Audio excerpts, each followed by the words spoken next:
আসসালামু আলাইকুম। ওয়েলকাম করছি নতুন আরেকটা ভিডিওতে এবং সেই সাথে অন্যান্য ধর্মের যারা আছেন তারা মন থেকে অভিনন্দন নিবেন। গতকাল থেকে উত্তপ্ত বাংলাদেশ পুরা মিডিয়া থেকে শুরু করে খেলার মাঠ। কারণ মুস্তাফিজুর রহমানকে আইপিএল থেকে বাদ দেওয়া হয়েছে।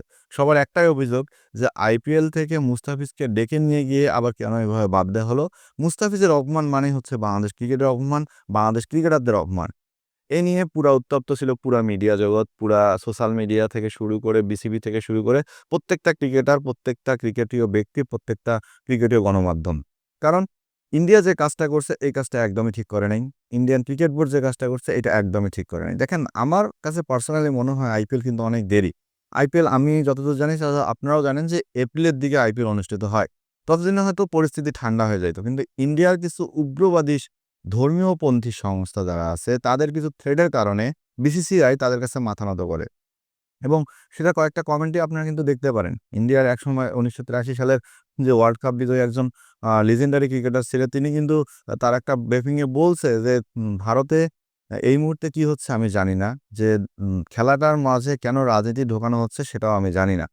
তো এমন অনেক বিবৃতি আসছে, এগুলো গতকালকের নিউজ, আমি কথা বলব না। আমি কথা বলব বাংলাদেশের এখন বর্তমান পরিস্থিতি নিয়ে। সো বাংলাদেশ ক্রিকেট বোর্ড তারা স্ট্রং ভাবেই আছে। তারা কোনোভাবেই মাথা নত করার মতো না। বাংলাদেশ ক্রিকেট বোর্ড অবশ্যই বিসিসিআইয়ের কাছে চিঠি পাঠাবে। কি কারণে মুস্তাফিজকে বাদ দেওয়া হলো? সেটা যদি নিরাপত্তাজনিত কারণে হয় সেটা আলাদা ব্যাপার। সেটা যদি অন্য কোনো কারণে হয় সেটা আলাদা ব্যাপার। সেটা বিসিবি বুঝবে বলে দিছে গতকাল রাতে। কারণ আপনারা সবাই জানেন গতকাল রাতে ৯টা ৯:৩০টার মধ্যে বিসিবি একটা জরুরি বৈঠক বসে ক্রিকেট অপারেশনের সাথে বিসিবির সভাপতি আমিনুল ইসলাম বুলবুলের। তো সেখানে যে মতামতগুলা আসে, সেখানে যে সিদ্ধান্ত গ্রহণ করা হয়, সে সিদ্ধান্ত অনুযায়ী আরকি আজকের এই ভিডিওটা করা। সো প্রথমত আসি, বাংলাদেশের ক্রীড়া উপদেষ্টা যুব ক্রীড়া মন্ত্রণালয় থেকে একটা ব্রিফিং একদম স্পষ্টভাবে দেওয়া হয়।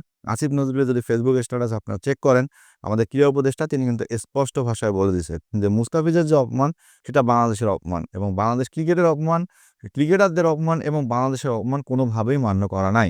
এ কারণেই বিসিবিকে নির্দেশনা বা অনুরোধ করা হচ্ছে যে আইসিসিকে বলা হোক যে বিশ্বকাপ টি-টোয়েন্টি বিশ্বকাপের যে ম্যাচগুলো বাংলাদেশের আছে, সেই ম্যাচগুলো যেন শ্রীলঙ্কায় কনভার্ট করা হয়। কারণ দেখেন এর কথা কিন্তু যুক্তি আছে ভাই।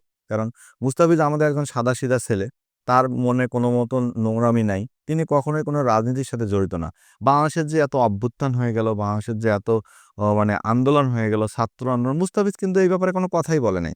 কারণ তিনি এসব নাক গলায় না। তার কাজ একটাই, তিনি ক্রিকেট খেলতে পছন্দ করে। তিনি ক্রিকেটের মানুষ, তিনি ক্রিকেটেই থাকতে পছন্দ করে। তো সেই ভালো সহজ সরল ছেলেটাকে নিয়ে যখন রোমনার রাজনীতি ঢুকে যায়, তখন তো ভাই সরকার এখানে হস্তক্ষেপ করবেই। তো স্বরাষ্ট্র মন্ত্রণালয়কেও সেম চিঠি দেওয়া হয়েছে বিসিবিতে যে তারা নিরাপত্তা অভাব বোধ করতেছে এই মুহূর্তে ভারতে। আপনারা আইসিসির কাছে চিঠি দেন। হয়তো বিসিবি আজকেই সেই চিঠিটা আইসিসির কাছে দিয়ে দিবে।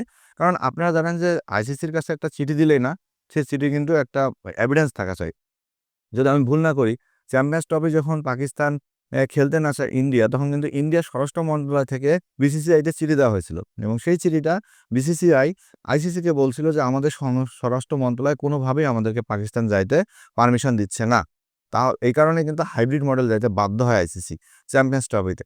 সো এটা তো বিশ্বকাপ, চ্যাম্পিয়ন্স ট্রফির চেয়েও বড় একটা আসর। সো সেখানে আমাদের স্বরাষ্ট্র মন্ত্রণালয় যদি বিসিবিকে ফোর্স করে এবং বিসিবি যদি সে জিনিসটা আইসিসিকে শো করায়, তাহলে বাংলাদেশের ম্যাচগুলো অবশ্যই শ্রীলঙ্কায় চলে যাবে এবং সেই সাথে আইপিএলের যে একটা সম্প্রচার ব্যাপার আছে, হ্যাঁ, আমরা জানি যুব ক্রীড়া মন্ত্রণালয়ের অধীনে এই সম্প্রচার মন্ত্রণালয়টা থাকে। সেখানে আমাদের ক্রীড়া উপদেষ্টা বলে দিয়েছে যে আইপিএলের কোনো ম্যাচ বাংলাদেশে সম্প্রচার করা হবে না, কোনো টিভি চ্যানেলেও দেখা হবে না। এমনকি আইপিএলের কোনো খবরও বাংলাদেশে কোনো প্রচার করা হবে না।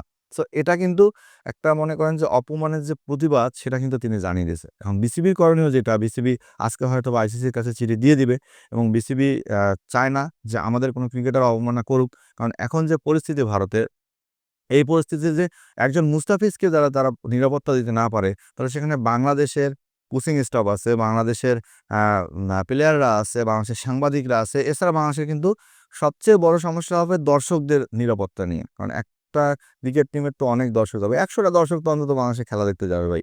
কারণ বাংলাদেশ দল এমন একটা দল এখন আমাদের, বিশ্বের যে প্রান্তেই খেলি না এখানে, আমরা চান্দের দেশেও খেলি, আমরা যদি ম্যাচ হেরেও যাই, আমরা অন্তত বাংলাদেশকে সাপোর্ট করতে ভুলব না। আমরা অন্তত বাংলাদেশের খেলাটা দেখতে যাবো।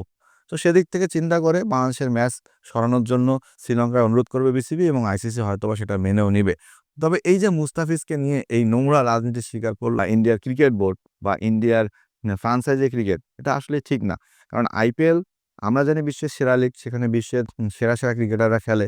হ্যাঁ, একজন ক্রিকেটার সেখানে শুধুমাত্র তার প্রতিভা, তার যোগ্যতা দিয়েই ডাক পায়।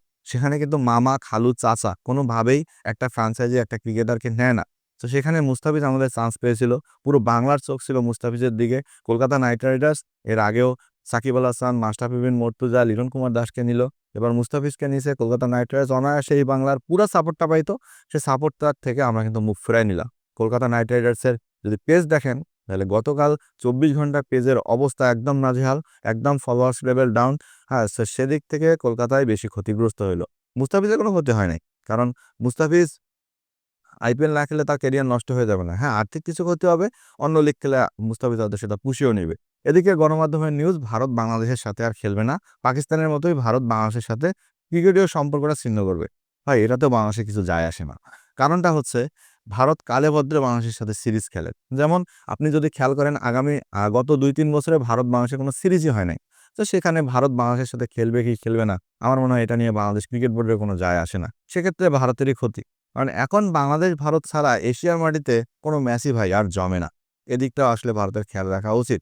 তবে যাই হোক, বাংলাদেশের সরকার, বাংলাদেশের ক্রিকেট বোর্ড এবং সেই সাথে বাংলাদেশের যে মিডিয়ারা আছে, বাংলাদেশের যে সোশ্যাল মিডিয়া আছে, সেখানে মুস্তাফিজের যে অপমান এবং আমরা যে সবাই মুস্তাফিজের পক্ষে, এটা হয়তো আমরা বুঝিয়ে দিতে পারছি। সো যারা পেজে দেখছেন পেজটিকে ফলো করবেন, যারা চ্যানেলে দেখছেন তারা চ্যানেলটিকে সাবস্ক্রাইব করবেন।